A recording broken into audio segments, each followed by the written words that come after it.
Bonjour à toutes et à tous, toute l'équipe de SSES Studio espère que vous allez bien, que vous avez la forme malgré cette grosse canicule quand même. Enfin, c'est un début de canicule. Donc, aujourd'hui, nous allons étudier l'un des phénomènes géologiques les plus connus au monde. On va bien entendu parler de la faille de San Andreas. Si vous connaissez pas, c'est pas grave, parce que, en fait, le but de cette vidéo est de vous présenter ce qu'est la faille de San Andreas. Avant de commencer la vidéo, je tiens à préciser que la partie sur Disney est terminée.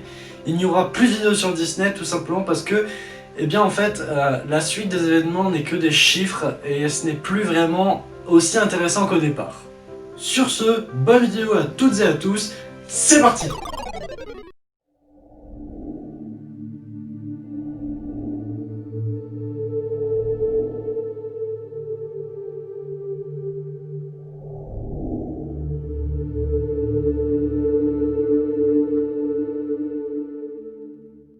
Donc, déjà, on va commencer par la base.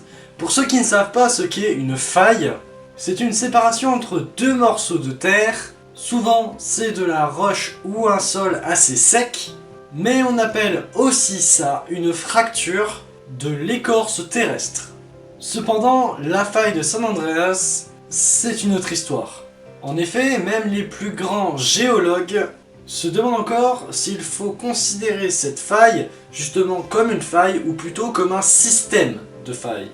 Car cette dernière s'étale sur environ 1300 km de long sur 140 km de large. Sur toute cette surface, elle se divise en de multiples segments de failles, ce qui accumule de multiples contraintes tectoniques. En sachant que la faille s'agrandit de 3,4 à 5,5 cm par an. Chaque année, ce système de failles produit environ 200 séismes d'intensité supérieure ou égale à 3 sur l'échelle MSK.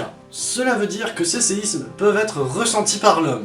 La structure de la faille est extrêmement complexe. En effet, elle s'intègre dans un contexte très particulier qui est celui de la disparition de la plaque Farallon et l'ouverture du golfe de Californie. La faille de San Andreas détient 3 sections. La section nord s'étend du cap Mendocino, qui est la pointe la plus occidentale de Californie, jusqu'aux montagnes de Santa Cruz, qui est une chaîne côtière à 80 km au sud de San Francisco. C'est dans cette zone de San Francisco qu'a eu lieu le séisme le plus meurtrier du monde. Ce fut le 18 avril 1906 et la magnitude est estimée à 7,8. La section centrale, elle, correspond à un segment de la faille qui glisse en cripe, c'est-à-dire régulièrement et sans faire de tremblement de terre. Le secteur sud, quant à lui, s'étend du segment de Barfield jusqu'à la vallée impériale.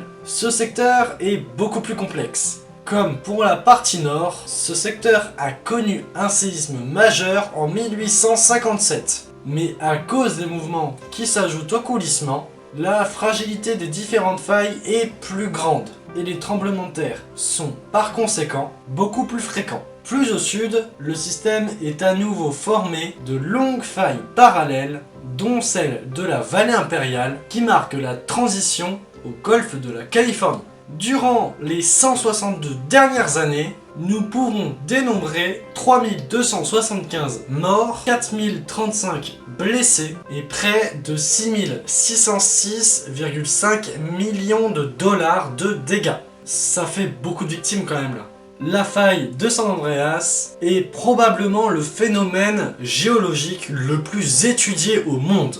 Les sismologues utilisent le laser pour mesurer d'infimes déplacements. Ils espèrent pouvoir en déduire le moment approximatif d'un grand séisme ou du Big One. Mais attendez, c'est quoi le Big One? C'est le nom donné à un séisme qui serait dévastateur et qui devrait survenir sur la côte ouest des États-Unis. Ce séisme se produirait périodiquement tous les 150 ans environ, et la dernière fois qu'il s'est produit, c'était en 1906. Mais une estimation montre qu'il y a 62% de probabilité pour que le Big One arrive avant 2032. Les Américains s'attendent donc au prochain Big One.